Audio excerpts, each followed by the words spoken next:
The Australian Farm Institute has recently finalised research looking at the future of agricultural advocacy organisations in Australia. The research was triggered by concerns about the future viability of farmer organisations. A lot of them are facing declining membership, a shrinking resource base, and struggling to be effective in representing farmers. The research identified that the deregulation of the agriculture sector in Australia during the 90s, plus the communications revolution, has basically taken away a lot of the monopoly that farm organisations had over communications between farmers on the one hand and policymakers and consumers on the other. So that's dramatically changed the environment in which those organisations operate. And a lot of them are struggling to reorient their activities in order to adjust to that.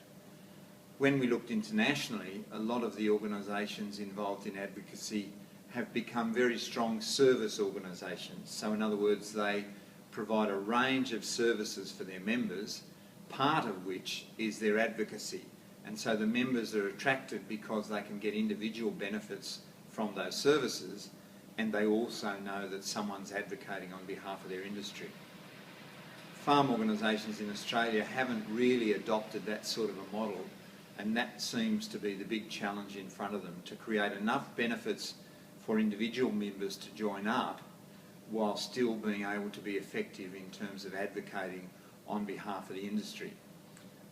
That's one of the main conclusions out of the research, and it was interesting. One of the ironic parts of the findings were, in a survey that we did of farmers, more than 80% of them said it would be essential to have strong, robust agricultural advocacy organisations in the future to help agriculture survive.